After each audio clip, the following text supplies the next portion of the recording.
the West Tigers podcast, episode 484. We're back, and look who's back. Declan McCutcheon. Awesome to have you back, mate. Welcome back. Thank you, Nick. You try and escape, but then they pull you back in. So I don't Exactly, know. yeah. Thought you might Yeah, have gone into a black hole for a little bit there, but I just, before you say your next thing there, I just wanted to ask you, did you, a little birdie actually told me that Joel kind of made me like a bit of a part-time host. And the rumor is that you actually left the podcast group because you'd been removed from that role and you decided to walk away. Is that correct? look, I can neither confirm nor deny, but I just think that if I want a certain position on the pod, then I should be entitled to that. And if I don't get my way, then I'm not going to turn up. So yeah, maybe it is true. So Yeah, I've been around for a lot longer than I. So anyway, for now you're playing lock. So if you're not happy with that, then you right. might have to find another club. Didn't know that was an option. Can we take that option? Just making things up as we go. Hello, Josh. How are you, man? I know you've been sick, and so has the family. You well? Yeah, mate. Recovering. Getting there. It's been a hard week, both as a Tiger supporter and from an illness point of view. But yeah, here tonight. Wouldn't say full of energy, but I'm here. So yeah, let's do Well, it. it's good to see you back, but isn't it strange? Like you're saying, you've had a crook week, obviously health wise, as has your whole family. So I'd imagine what the household has been like pretty dire straits, and then you round it off with a West Tigers performance like what we got yesterday. And I know I was kind of banging on, my birthday was on Wednesday. I was hoping that, we had a loss last week. The Tigers lost last week. And I thought, oh, maybe I'll get a second chance against the Raiders. Maybe they'll give me something to be happy about. But no, it didn't happen. So miserable. The only thing I'm always excited about, Nick, is that my birthday's in December, so I never have the risk of a Tigers game. As I wouldn't if it was in September or October, really. Anywhere after September is Tigers free. So Yeah, well, once that's. again locked in. Can you actually? I know you can go to. Is it called Deed Poll where you can actually change your name? Is there a way to change your birth date? Birthday. I'd like to move mine right out of rugby league season. Anyway, that might not be possible. But Declan, as I said, mate, great to have you back. But I guess kicking off, I just want to say I feel like the West Tigers have done it again. We've debuted another young gun, and I'll call him a young gun. And I know I've talked a bit over the last few months that I've been watching all of the highlights packages of Cup and bits of Cup games where possible. But Javon Andrews should have had a fantastic week leading up to his debut. And the club's gone and put in a performance like what we had yesterday, which I can only call a capitulation. Yeah, look, I feel like when you're debuting a half towards the end of the season, it's probably because like things might not necessarily have went right up to that point. And yeah, yeah, geez, like spare thought for Andrews. Like I thought he played like well considering. Like I don't really think that like he got caught out defensively a few times individually, but that's to be expected from someone who's debuting in their first NRL great game. And then also we're on the back foot the entire time. I thought his general kicking was pretty good. I thought he linked up like pretty well with his outside backs, like brought Bulla into the game a little bit better than he had previously been, which I thought was good. So yeah, a lot to like. But yeah, it's just we just can't escape it. It just seems like we're just cursed to go from one kind of saga, and then when that settles down, we find another one that's just as bad, or if not worse. So I don't know. It's just something about us. I don't really see any other NRL clubs that just like cause or are subject to these kind of incidents on and off the field. But yeah, I suppose it's something to talk about on the pod though. For if you're looking at the bright side. There's always something to talk about. West Tigers are always in the news. I was actually having a chat to a mate today saying that West Tigers are a sponsor's dream, whether you're winning games or not winning games, which is usually how it works. We're always in the news. And these sort of headlines are just putting our jerseys and club all over the media, front page news all the time or back page. Um, and Josh, it's not the way that we want to do it, right? Like I'd rather have positive stuff to talk about, which is, I guess, where the first 7, 8 weeks of the year this year were so different and enjoyable and something we haven't done for a very long time. And for it to turn the way it's gone, it's I'm going to get to the one words, but diabolical. That could be a good word as well. It was a lovely bright spot, probably bright spot of the year, but probably bright spot of the decade to have those 7 or 8 weeks where we played really well. And I think the previous time before that was probably that first 7 or 8 weeks with Ivan when we had that good run to start that season, and in similar vein, probably even worse this time. It's kind of fallen off a cliff. I think diabolical's a good description. As you said, we're always in the news, and they say any news, any publicity is good publicity. I think the Tigers have taken that a little too much to heart over this season and every season, sadly. Yeah, I agree too. So let's start with the one words. Declan, I'll come to you first. Before you go, I'm just going to say my word is exhausted. Now, I've had a big weekend. I did party last night. However, I was up at 6:15 this morning to coach my son's football team. Not a pleasant way to start a Sunday after a big night last night for my 50th celebrations. But anyway, we did it. We got through the day. But more exhausted just the way that this year's gone. I can actually think this is probably going to go down as one of our worst in history. Even though it looks like we're not going to come last, I just feel that after the start to the year that we had and all the hopes and dreams that we all had and the way the media was talking us up, that it was going to be the year that we made finals. And for the way that it turned out and it's going, like I said last pod, it's going straight down the toilet bowl. So my word is exhausted. I cannot wait for the off season. But what about you? What's your one word? Well, for that Canberra game, I'm going to say weak underbelly, because I think that was probably maybe the worst collective performance I've seen from three starting middles, like that I can remember. To be honest, like I think that May, Poley, and Twal were just like off it from the word go, and we honestly looked better with like the bench rotation coming on, even though it didn't make much of a difference. But yeah, I just thought that they just were blown off the park by like the Raiders forwards who aren't that like top tier anymore, which is really disappointing. Like it's not like they're like in their prime. So yeah, and then like just this season overall, yeah, I think exhausting, want it to be over. Keen for the off season, like all those kind of words. I think it's because like throughout the last two seasons, we've kind of all agreed like yes, it's kind of slow, steady, but we are making like some progress. And like the Galvin thing was like pretty huge last season, but I think we all kind of agreed that we were probably like came out okay from it, if not like pretty good. So everyone was kind of happy about this. But this is kind of the first time in like Benji's career where it's not at the start, but it looks like we're gonna have to make some like tough decisions in terms of like what to do next, because this is like a pretty big like bumper in the road with a few guys who like, and everyone's kind of locked in like contract wise as well in terms of the squad. So I think that kind of adds as well to the kind of, oh no, where do we go from here? Because it's not like we would have like salary cap money like the Dragons to be able to say, oh, we can just add like six recruits and that'll make a difference. I think we kind of have to work to some degree with what we have at the moment. But then again, like maybe with like the stuff we're going to talk about with a few halves leaving, maybe that will kind of open things up for us to with a little bit of flexibility. So we'll have to see. So before I throw to you, Josh, Declan, you mentioned the word progress. Do you still think that we're making progress? Because it feels like we make some small steps forward and then we just go straight backwards down the slippery dip, back into the mud at the bottom. I just feel like we're not even treading water. I think we're reverting to mediocrity again. Yeah, it's a really tough question. I honestly don't have like a straightforward answer. Like on one hand, I think that we still have like a young nucleus of like kind of like good players, some of whom are injured, some of whom aren't playing that well. So on one hand, from like a squad perspective, I think that we are making kind of slow and incremental like improvements. But then like when you look at the games like recently, like it just looks like they're a million miles off it, which is so confusing because at the start of the year it was like a lot of the same players, but playing like a lot better. So I don't know. It's just something that like only like the coaching staff and only like the people internally know exactly what happened.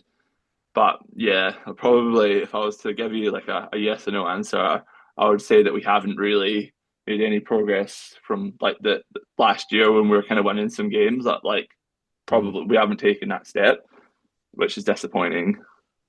So Josh, I'm going to ask you for your one word, but I'm just thinking right when listening to Declan, about our journey this year and thinking about Benji. So the start of the year, all of the players were in the media, fronting up to media press conferences and questions saying how much they love playing for Benji and how united the group is and how much fun they're having. And then the latest headlines coming out of the Doueihi saga, which we'll get to, and the slide that we've gone on the last 6, 8, 12 weeks. Now there's talk about, more talk about Benji and whether he's right for the job and does he need support around him. And there's rumors in the press about that today as well. So I guess it comes with the territory, right? You win games, everyone's happy. You lose games, the media jumps on your back as everyone else does. But just along those lines and the Raiders game, so we lost 56-10. The Magpies, I had a look today, they lost 32-4. So yesterday wasn't a good day, 88-14 combined score. What was your one word for that Raiders performance yesterday? Nick, my one word was embarrassment. I thought about a few. I thought about, horrible and diabolical, I think were good, but embarrassment. It wasn't just that. It was that as fans, the team are an embarrassment to follow. Like people pity us when you go in and tell them you're a Tiger supporter. When I go into work tomorrow, it's no longer, people having a laugh. They actually just are pitying the fact that I'm a Tigers supporter and the fact that I'm on a Tigers podcast. They're like, oh, poor guy. And so it's an embarrassment. And the performance of some of those players and some of the senior players, or even, kind of bigger name players yesterday. Sunia Taruva, an embarrassment. Jerome Luai, an embarrassment. Terrell May, an embarrassment. I thought those three in particular were an embarrassment to the jersey and to the club. And I think the whole performance across the board that we've seen yesterday, but also across the last, probably and there's been excuses earlier in the season, and I've made them. I've been really positive about it, so I won't say the whole year, but I think the last few weeks, in the last couple of weeks especially, has been an absolute embarrassment to the club. And you talked about, this year will go down as could go down as our worst year. The embarrassment is it's got a lot of competition. Like, yes, this year we may have sacked our board, lost the best CEO in the game, had our best player leave twice, now had our most informed player leave.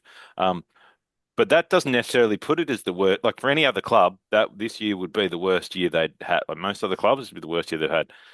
It's got a lot of competition at the Tigers. Like, it's the Jason Taylor years, the Mick Potter years. There's the Tales from Tiger Town years. There's even the three, and without saying then, the three wooden spoons in a row. Like, it takes a lot to be the Tigers' worst year because we have horrible years over and over again, and it's an embarrassment. So my one word is embarrassment. Okay, that's like you said. There's a lot of words that can fit the description quite well. So let's go through the words that come up on the forum. So Mac Tiger, his one word was Javon, and he said he'll be a target for plenty of other clubs, which is true. And I guess that's going to be the case for any good young junior coming up through any club. I guess we do seem to notice it more following our club that it's impossible to hold on to all of them, but the ones that stand out do tend to get a lot of attention. And unfortunately, I think for us with Javon is, and maybe the same with Latu, we're probably going to end up paying overs to keep them. I don't know if you boys have any thoughts on that. And I know we've only seen Javon once, right? So yesterday was obviously his debut, and I thought he looks quite good in a well-beaten team. I think you said, Declan, that he seemed to work well with both sides work well with his halves and work well with his combinations inside and outside in a turbulent week with some pretty rough, preparation. But I think he showed a lot of capability in being a good half going forward. Any of you guys want to comment on that one? Yeah, I think that it's like it's really tough because obviously we're all kind of sad at the moment and kind of defeated, but I feel like it's probably such an interesting point because I feel like this is in some ways the kind of most important part, because it's really easy to say when Shane Richardson came in and then when Benji was appointed as the coach, okay, this is the plan. We're not going to diverge from the plan. We know what we want to do. We know where we want to get to.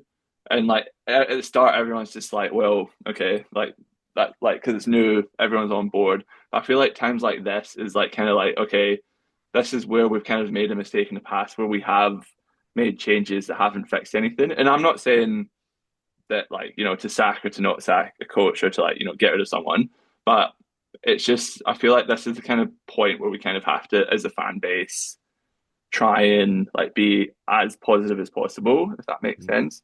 And I know it's tough because like I've been doing this pod for a very long time, and I don't think it's our worst season. I think I always remember that time where Brent Naden flipped Jake Trbojevic the week after Madge got sacked at Campbelltown, and we just got flogged by a pretty average Manly Sea Eagles team. So that'll be always the low point for me.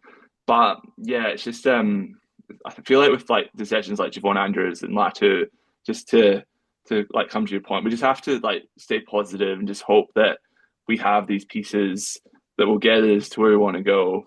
Like next season, like at some point next season is going to be better because, like if we kind of worry about how, like any good player like Andrews, like he plays one good game and he's going to get poached. I feel like that's kind of the Tigers PTSD that's going to like keep the cycle going. So I don't really know what I'm trying to say, but yeah, that was just my reaction to that.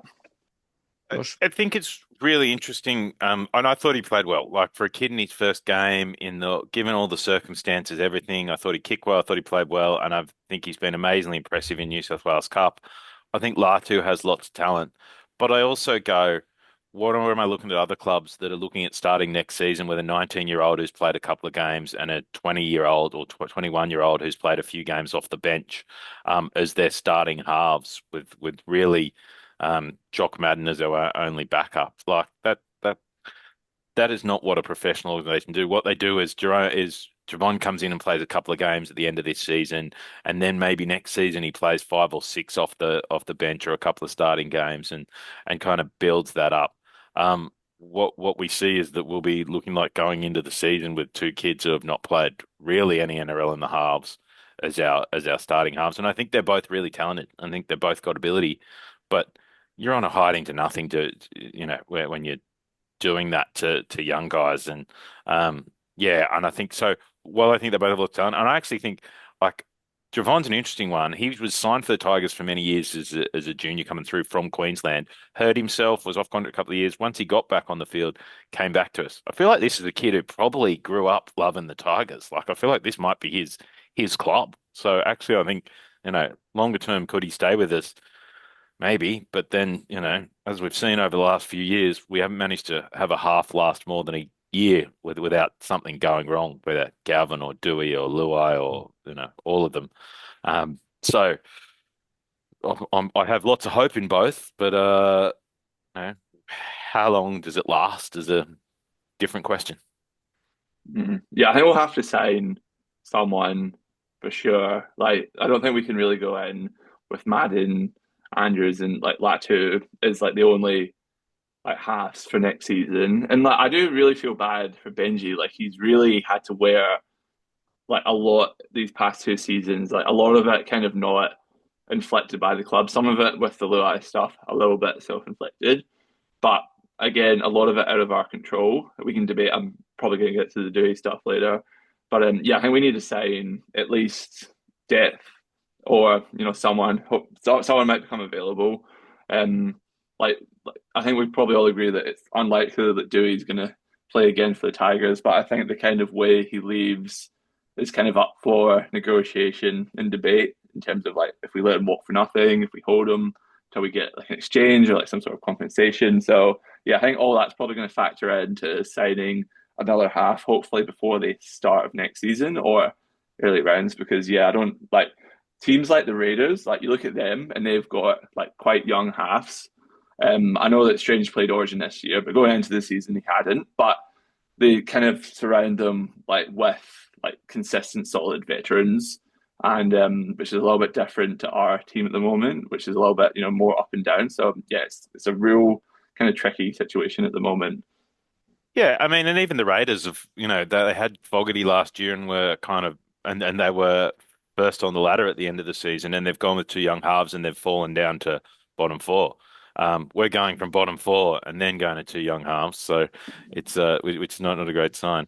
I look, my personal view is I actually think I actually want Doueihi to stay. I think they've got to work it out. That's like what an adult that's what adults do, and they sit in a room and they work it out and they try and sort this out. They know there's obviously been some quite a lot happen, and there's probably lots behind the scenes happen. But Doueihi's a good player. He's a loyal Tiger. He's been with the club for longer than I think anyone at the club now from a playing perspective. Um, like grow up and sort it out, both of them, like all of them, not Doueihi in particular, not Benji in particular. Like be adults. You've signed a contract till 2029. The club needs to sort some shit out because, while he might not have gone about it the right way, Doueihi's opinion that things aren't right. Well, I think that's been proved over and over the last little while that he's correct that this club is a bit of a the shit isn't right. So, Yeah. Yeah. Yes, Declan. But there, Josh, sorry, I just find it so funny how, like, the very fact that that got out to the media about Dewey not thinking that things are right is, like, it's part of the problem. Like, it's like he's leaking to the media from within the playing group that, like, there's problems at the club, but, like, he, as, like, a senior player, shouldn't be leaking to the media. And, like, the fact that, like, it's leaked immediately from the very start just shows me he's actually not a loyal Tiger. He's like doing it for like PR to cover himself because he knows he doesn't want to go back there anymore. And yes, I've been someone like over the years, if you listen to the podcast, I've actually ran a lot of cover for Adam Doueihi, even in the past when it was that situation with the you pick me at 6 or I play reserve grade at 6. I was quite an adamant defender. I always thought that he was a little bit like overly passionate, had his heart in the right spot, but kind of expressed it like the wrong way sometimes. But I think with this situation, I've been proven wrong. Like I think it's really come back to bite us. The point where we needed him the most, where we still had a technical like chance to play finals.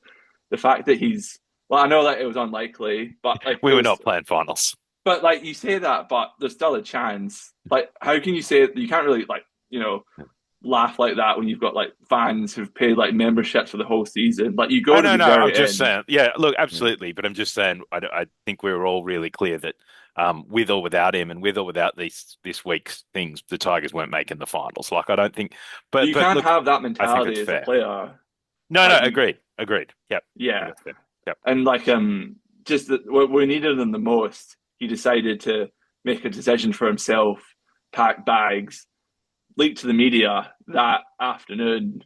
Like that just says everything that I need to know about him as an individual player. And I honestly hope I never see him in a Tigers jersey again. Honestly, It was a horrible look, and we will talk about Doueihi in a second. And I wonder how much of that leak was coming from his manager rather than I'm Adam. gonna say a lot But of it. whether we find out the truth or not, I don't know. But anyway, Snake's one word is shredder, which is Joel's favorite word. And he said on Monday it's AD's contract. So that's only tomorrow. And by the time most people listen to this, it may have already happened. So we'll find out in the next probably 12 to 18 hours what happened with AD. LFC Tiger had said a few things, but actually said I don't have any words and talked about the lack of pride and professionalism, which I think we can all agree with. Plunder Monkeys, one word was standards. We've heard a lot about them. Easy to say, hard to uphold. And we did see a bit of that yesterday at Canberra as well, in the nation's capital. Teddy S, one word. Didn't really give a one word, but I pulled one out of his post. It's predictable. And I'd predicted a 60-point loss, and it wasn't quite a 60-point loss. I know, Josh, at one point you were hoping for close to a 60. I did have the Raiders 51 plus, Nick, so I was very excited when they were just in those last couple of minutes. If we're going to lose, I could have taken the 34-1 that I'd had some money on for 51 plus. So yes. And you know what? In our group chat, I know I was kind of laughing along with that, and I can see that side of it. That I was expecting a heavy loss, so why not put some money down just in case? You never know. I know a few of us, I think Jordan especially, and maybe Declan was probably getting a bit fired up that Josh had backed so heavily against our club. Not you. Okay, so Jordan definitely was. But look, obviously we were hoping to win the game and be competitive at least, but realistically, Maybe we're just a bit of a realist, Josh. Maybe it's Oh, it was fairly accurate. I was only one kind of dodgy video ref decision off being perfect. It was actually inspired by your 50th birthday, Nick. I thought, 51 plus for your now that you're moving into the 50 plus. So Thanks, Josh. You went too far away from a good payday, so unlucky. Nat Max 78's word was light. The light I saw at the end of the tunnel has now been extinguished. The only thing I can say, Nat Max 78, is if you look a little bit further down the tunnel, there's light in September, I think the second week of September when we're no longer playing. So if you focus on the end of season light, we're not too far away. Tiger Town SFS, one word was reft. They mentioned a fair bit about the club being allocated junior refs to our games, or games that don't really matter so much. I know, I think the referee's name was Jared Cole. Hadn't seen him before. There were a few interesting decisions. I know that we tried to challenge a ball that looked like it was raked out of, was that Tavana's grip? Tupo. Yeah. Yeah, Tupu's grip, and it was called a knock on. I actually thought that looked like a raking motion. I don't know about you boys, but I thought we were hard done by that one. Yeah, I don't know. If it walks like a duck and quacks like a duck, it's a Yeah. duck. And he clearly like raked at the ball. I just don't know why we make these things so much more technical. How you have to add the level of intent, but you don't know what Savage's intent is. right. You can't read his mind. It's so stupid. You make it so much more complicated. Yeah. If he looks like he's went in a raking motion, then it's a rake. And I don't know, it's so dumb. But I think the thing, if you lose by like 50 plus points, I It don't doesn't think you matter. can. Yeah. Yeah, I don't really Yeah. think you can blame the referee. Like there was, especially that first half, like it felt that like because we just needed everything to go our way to even kind of stay in the game. That's probably why we're kind of riding these referee decisions like Yeah. harder. But at the start of the year, like we knew that we were good enough to kind of defend things when it didn't go our way. So yeah, it is what it is. And the reason Tupou was struggling with that ball and Savage was on him was that Jerome had just thrown a ball over the top of, Yeah. straight over the heads of two outside backs that was bouncing on the ground near the sideline. So if you don't do the stupid stuff to begin with, you don't necessarily put yourselves in those positions. But I agree, Declan, some of the rulings in all games this season, not just ours, but have been ridiculous and overthought. Just, go with your first reaction, and it's generally fairly obvious that was stripped. So yeah. And just on that Jerome pass too, I've been a big Jerome supporter, but that was a poor pass. He did another poor pass. It may have been to Tupu again, where it almost hit him in the shins. On the fifth tackle. On the fifth tackle, yeah. And we were struggling to get out of a half again, which I was whinging about down the pub when I was watching the game.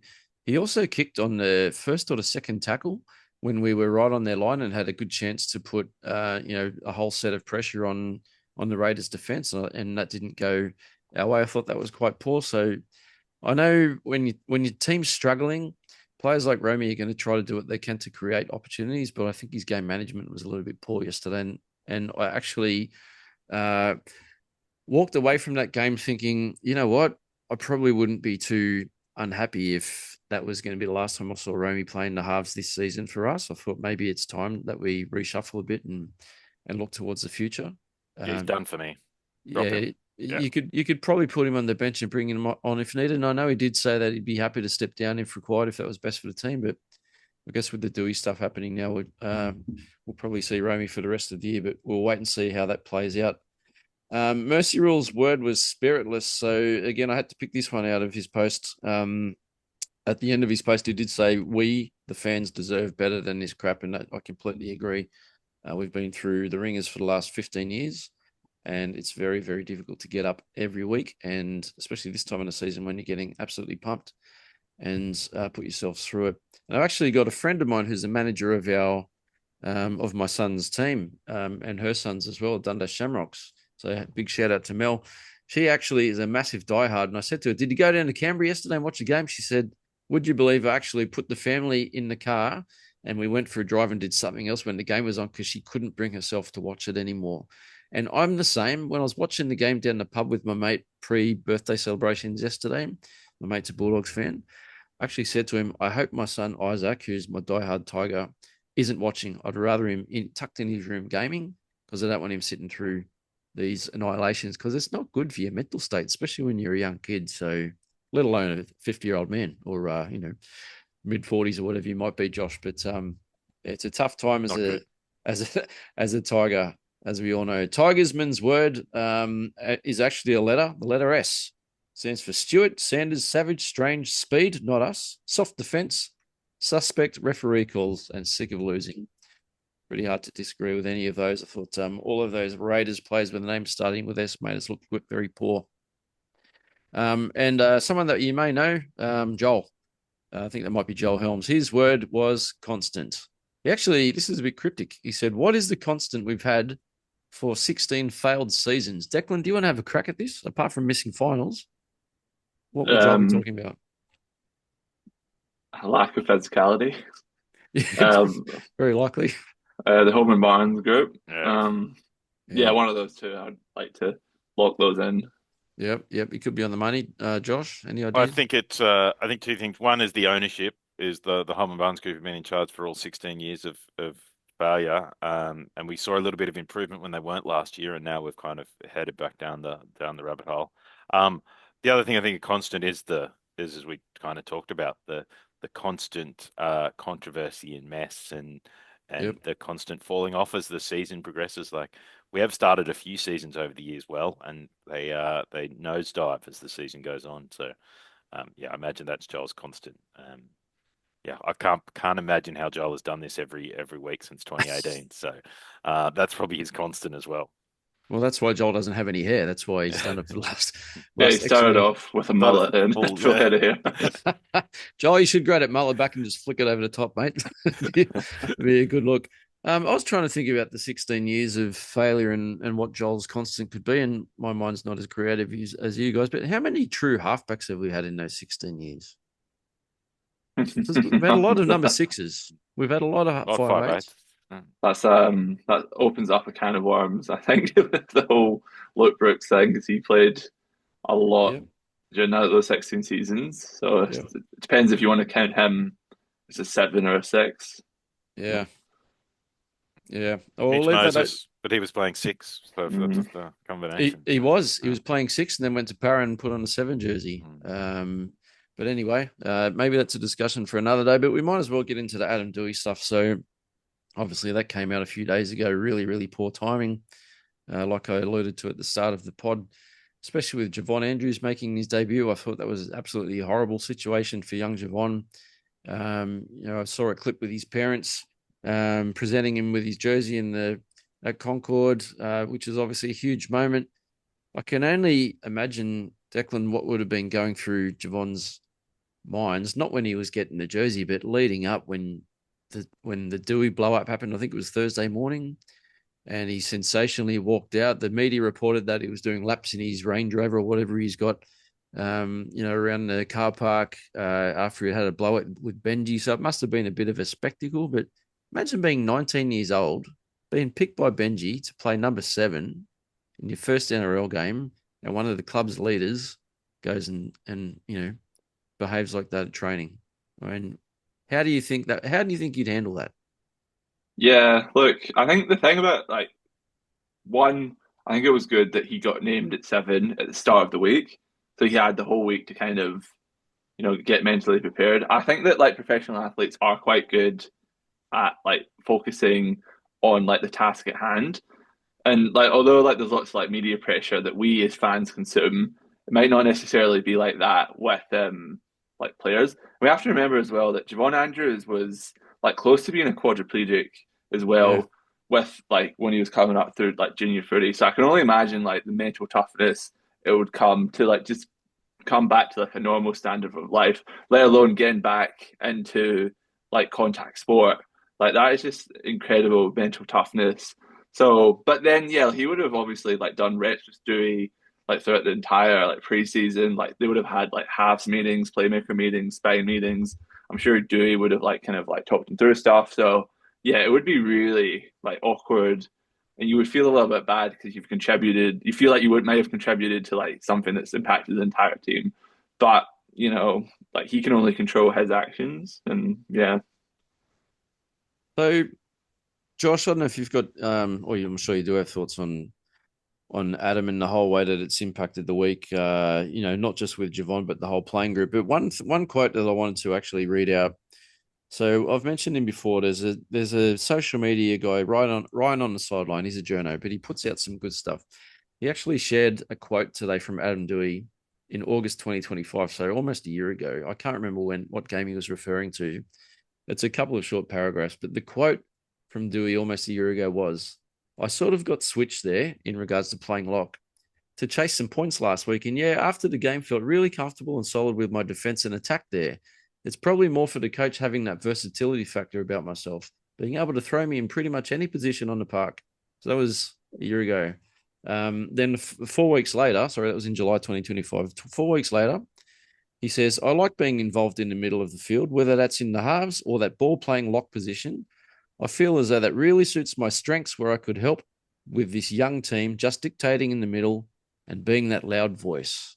So where has that Adam Doueihi gone 12 months later when he apparently says to Benji, who's told him he's going to be playing lock or off the bench coming at lock, if I'm not playing in the halves, you put me in New South Wales Cup and play for the Magpies. What's happened in the last 12 months? Well, I would say, and I'm going to take the Adam Doueihi hat here tonight. I would say what the difference is that Adam's, a guy who's loved this club and done a lot for the club, and we can, debate these things, but I'm taking the Adam view. Um, who's come into this season and been told he's going to be the man, he's going to be the halfback. That's kind of his job for the year. He's gone to fight it at the judiciary, which I'll note that Benji didn't turn up for. Yeah, I've heard a couple of other first grade coaches say they'd never missed a judiciary I heard hearing, that too. but Benji didn't turn up. He's won at that judiciary hearing. He's come in on the Thursday, 2 days before the game after winning the judiciary hearing, being halfback all year.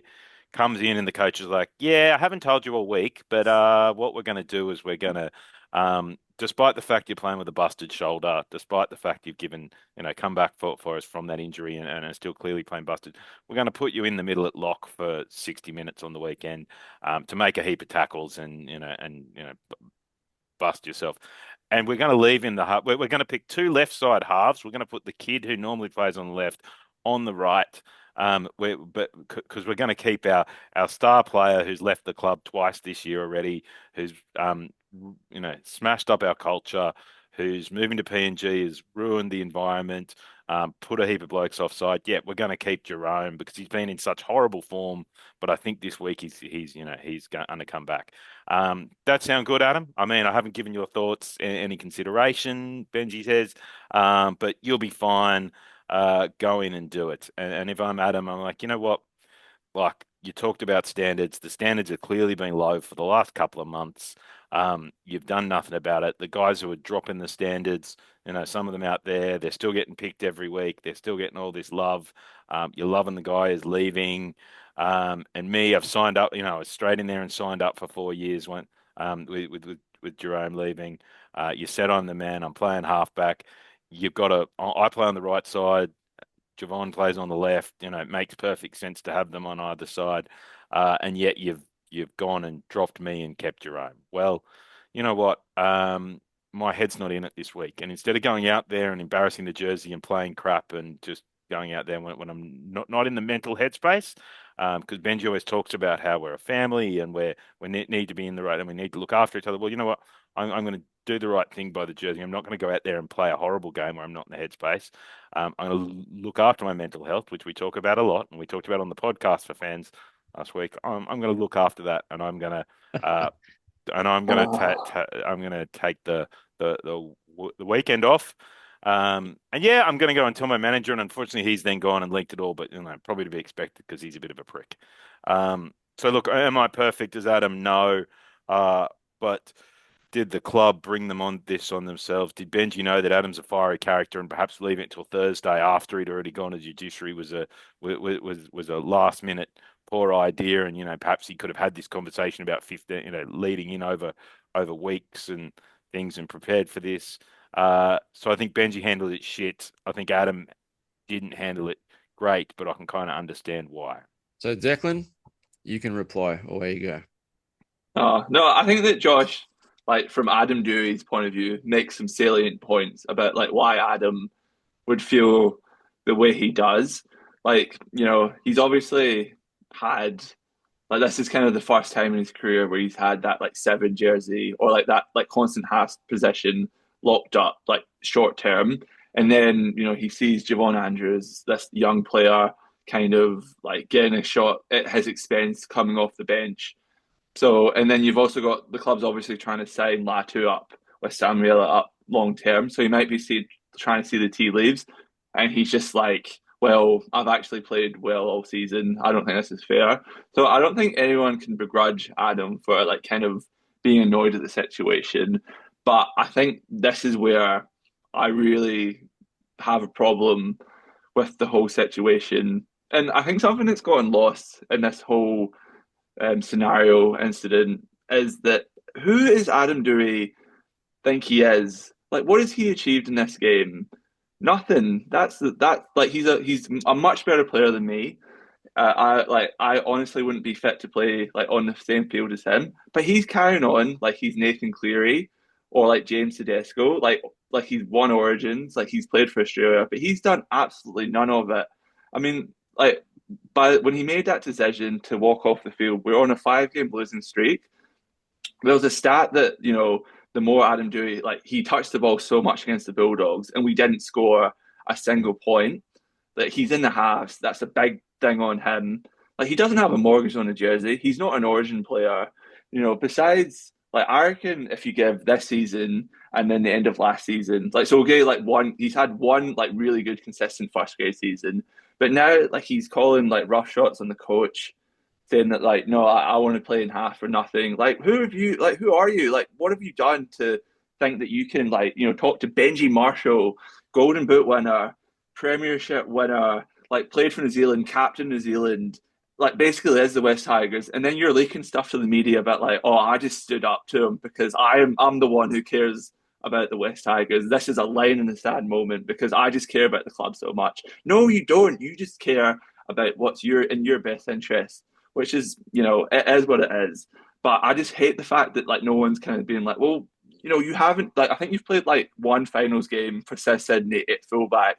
Like you've never taken a team to the finals, but you're carrying on like you're some sort of like Origin player, and it's so frustrating. And yeah, like I just could never imagine. Like I always like to think, okay, like I'm not a professional athlete. I need to put myself in a professional athlete's shoes to see like kind of what they're thinking. But I would never do what he's done to anyone I work with, where it's a tough situation, everyone is struggling. But I've made a decision for me to pull myself out. And as a consequence of that, everyone else is going to suffer. The players are going to suffer because of the media distraction. They got thumped. Now it's going to continue. The fans get the negative publicity, have to watch it. They suffer. Like people who like paid memberships, like actually financially contribute to the club. Like he's let them all down and all what? So he could play halfback. Like it's incredible. Like the amount of like just absolute arrogance from him is outstanding, not outstanding. But and then like I can't imagine another single time this has ever happened in sport where someone's just refused to play. And even with like Robbie Farr when he had his blow ups with Jason Taylor, at least with Robbie Farr you could say like, well, he like won a premiership for the club. Like he genuinely does care about what's in the best interest of the club. But Adam Doueihi has done none of that.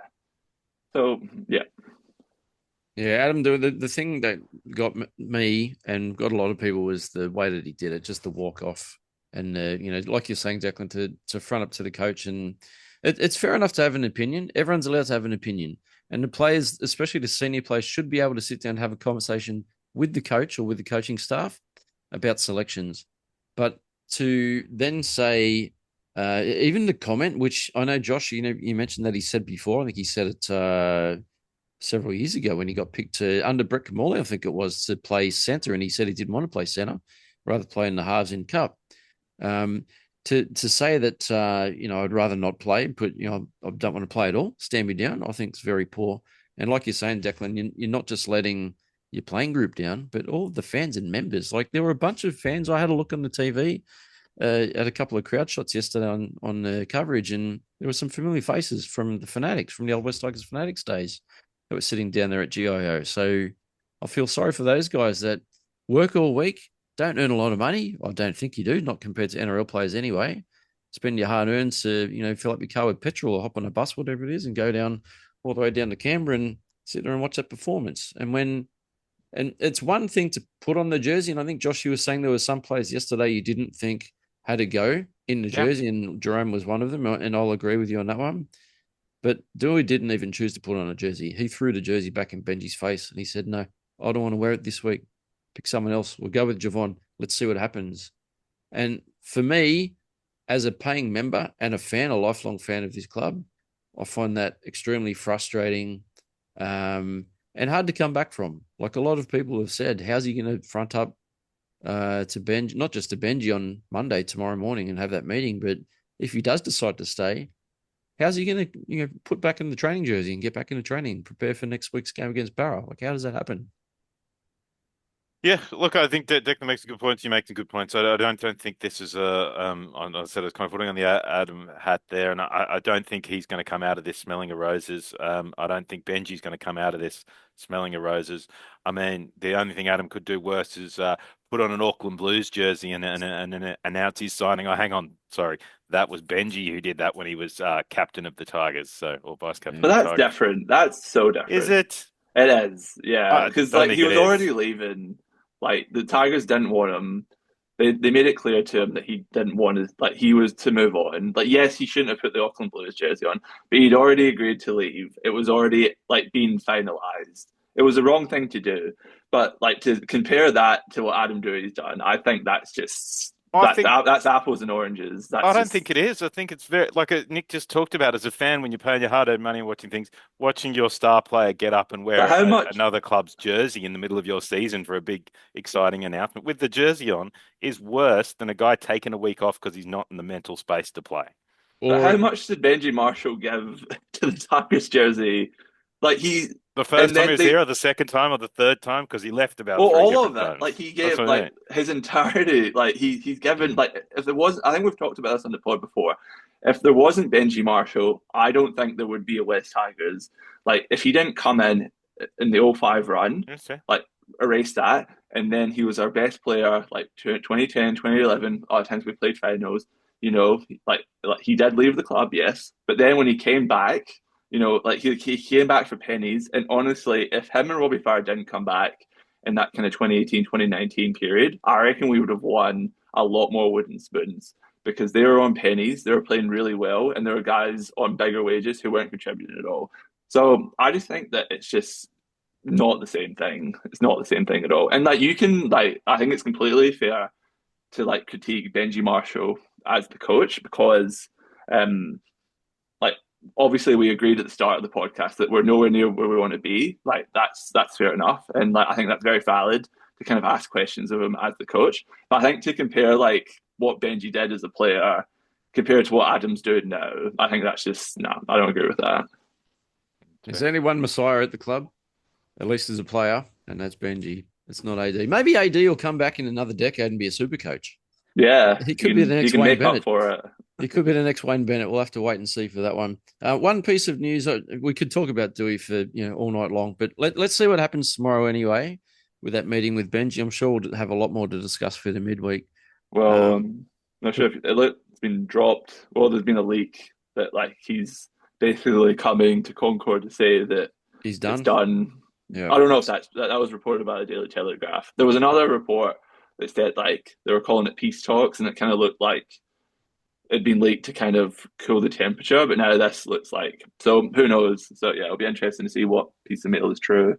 And as we mentioned as well, managing company owned by Isaac Moses, you would think that there was something in the works behind the scenes before he went into the office and had that chat to Benji on Thursday, which is obviously against the rules, right? Because he signed earlier this season until the end of 2029. So he's under contract. He's not allowed to talk to anyone else. Well, and it's interesting, when he signed, Isaac Moses was doing the negotiations with other clubs, but he wasn't. It was kind of made clear at the time that Isaac Moses wasn't his manager. Adam was continuing to manage himself and didn't actually have a manager, but he needed someone to speak to other clubs for him. It was like a short-term arrangement, and he did the Tigers deal with Richo directly on his own. So it's interesting that he's since picked up a full-time manager, if that is the case. It's an interesting change there, I'll admit, and especially the guy who, you know, Benji has him and Isaac obviously have a horrible relationship. You Yeah. know, that is an interesting part of the scenario. Well, running the propaganda machine is a full-time job, so maybe Yeah. I think that's probably why he can see a little bit of value in getting a manager to like win the PR war for his Mm, next club. And that's another thing. Like, sorry, Nick, I know you didn't ask this question, but like, if I take my West Tigers hat off, what club is like, please, can we sign you now? Like the Perth Bears, maybe. But other yeah. than that, like, what kind of top eight team is going to bang down the door of Isaac Moses, being like, "Yes, please, can we please sign you up now?" Like Galvin was like a young, like first like class recruit, so that made sense because like he was going to get signed somewhere. But Adam Doueihi, I think he's like 27, 28, 29. Three ACLs. And then it comes out this stuff. You know what I mean? Like it's just like he's not like a hot commodity for like another team besides the Bears. So yeah, just the whole thing is perplexing. And the sad part for me is I've always thought Dewey would make a good 13. Like he's tall enough, he's quick enough when he's not being, overly dynamic. When he gets going in a straight line, he can certainly run with speed. He's got a really good passing game. If you put him in that lock position with Javon and Latu on either side, he's that experienced head that the halves could benefit from. So if he walks away, and Josh, I hope you're right. I hope he does come in tomorrow and he can work something out with Benji and stays. But if he walks away, it's really ripping out a pivotal part of our team. I think at least that going over the next couple of years. Um, for me, he's not our ideal halfback. I think he's a bit too selfish in the way that he plays, and we've seen that. I know we've been struggling. I know, like we were talking about with Romy yesterday, he made a few poor decisions. Maybe AD's made a few poor decisions recently too, but just the way AD tends to run on his own rather than looking for support, and he's done that for a number of years. Where he's, if you want to call it hogging the ball a little bit, he tends to play a bit that way. But um, yeah, it would be a real shame if we didn't get to see him as that link in the middle of either of the young halves, Declan. Yeah, like I think that at the start of the year, like AD, he was just in that purple patch of form where he'd found that perfect balance between like running the ball and passing. And then like we were being so dominant in the middle and there was so much space that he was just carving up like his opposition half because he's just so much bigger. But then when you take away the ascendancy and the dominance and the fact that he doesn't have like he's not the most creative half and he's clearly like struggling with that shoulder injury still, so his running game's been nullified. It really does kind of show his like shortcomings as a creative half because he's not the kind of guy that's probably gonna like create a lot for everyone else when like your team's under the pump. And like when you look at someone like Andrews, who is like his like passing seems like almost seamless at some points. Like yeah, it's just that shoulder injury. Like it'd be interesting in a kind of like, what if if he never did his Yeah. shoulder and he kind of just continued that form because he might have even played Origin. Like, we might have not had that form dump, but now it's kind of all, yeah, it is what it is. We are where we're at now. So yeah. Yeah. I think the interesting thing is too, and this is, we talk a lot about the halves and we talk a lot about the backs often. But our forwards, not just yesterday, but ever since, probably the last 8 weeks, have been losing the battle. Like that's the difference between early in the season and Yeah. now. It's not the halves and no halves. You often hear Joey and things talk about no halves play well behind a beaten pack. Well, our pack's getting monstered and beaten every week, and so we can. I don't know, and we talk about signing. We could sign Nathan Cleary and Cam Munster, and if our pack still gets, I mean, you're seeing with Jerome, he was a four-time premiership winning halfback. You come and play behind the Tigers pack, and you're just not being able to get it done. Obviously, there is levels to that with the quality of the halves, but if your pack can't do the job, and our pack just hasn't been looking like it can do the job. In the middle, maybe the edges. I thought Samuel Afenu was probably the best of our pack, and Yeah. not surprisingly yesterday, but. In the middle, we've just been like we're not running with any venom, we're not tackling with any venom. It's all little bit going through the motions. Like, Terrell May is kind of, maybe he's exhausted, maybe he's run down, maybe he's, internal ructions.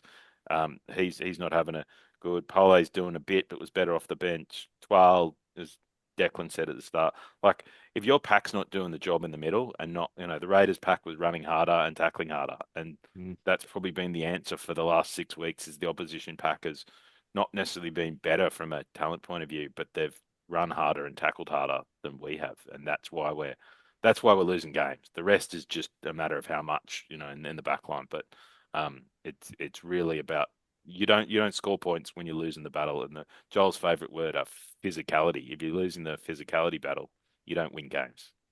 Well, the physicality was there the first 8 weeks of the competition, and then it dropped off. As we've said, we've sounded like or what's the word, an empty balloon, but we've been banging on all year about the injuries and what type of impact that had on our performances, and which is very valid. But even when you think about after that first 8 weeks, we started losing a few more games than what we were winning, got through the Origin period about 50-50. And I remember saying, if we can get to 50-50 at Origin, we're not doing too bad.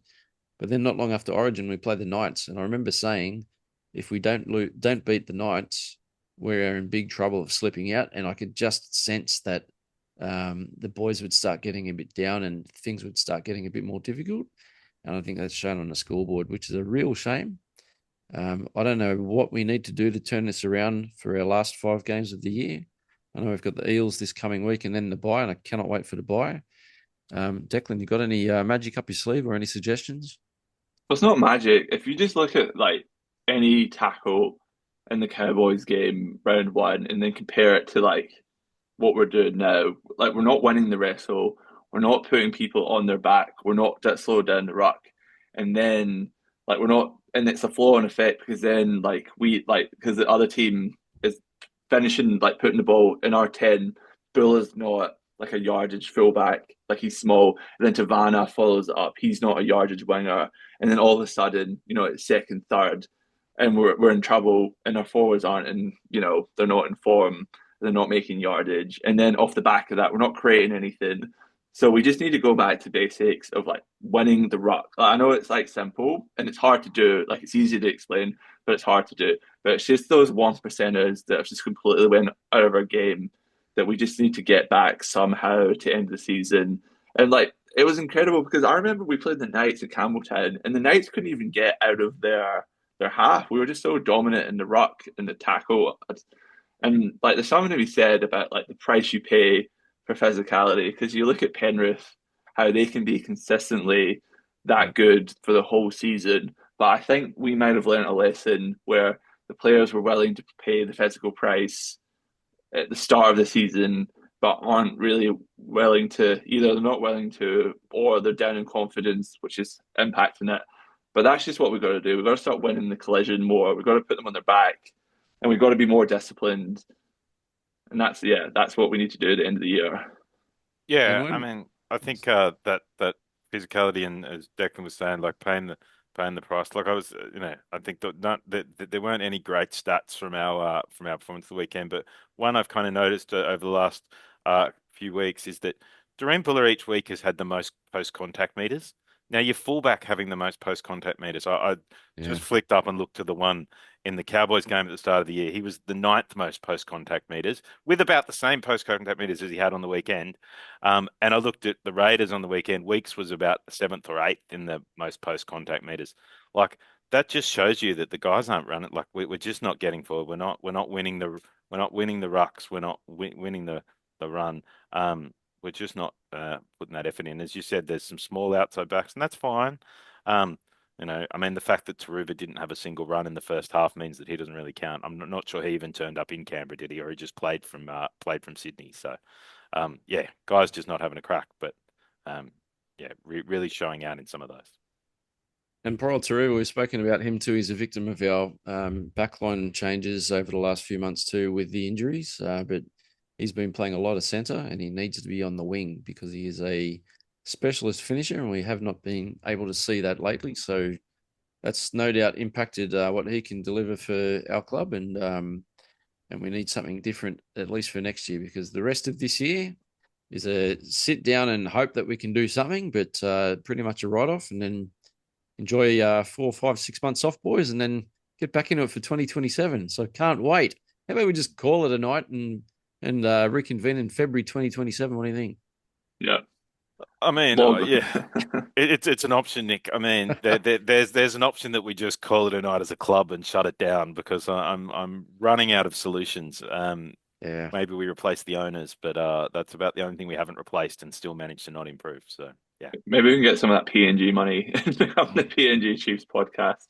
Chiefs podcast, Declan. Maybe we should start that. That's not a bad idea. And I did say when the jersey comes out, maybe I'll have a look at that. So interesting to see who else they sign. I saw Lomax was out there touring around the he signed. stadium. It was announced today. He signed, so it's official. Announced it. Yep, in halftime at one of the games up there. So now lovable squad they're assembling. Very lovable by a very lovable GM. Yeah, exactly. Maybe AD will be signed by Wednesday too. So could be just in time for our midweek podcast. I can't imagine him and Jerome want to keep playing together, Nick. I'm not sure that's where that's going. Maybe Jerome will backflip and come back to the Tigers. Actually, he'll probably go back to the Panthers if AD the Eels. Or, he'll stay at the Eels. Stay at the Eels, yeah, correct. All right, thanks, boys. It's been good. As always, as Joel always says, West Tigers Podcast Forum, if you want to get online and have your say. Love to see everyone's feedback. I don't get on there often enough, but thank you for all of the people that do post on the website. Also YouTube, like, share, subscribe, all that sort of stuff. And this Facebook page group.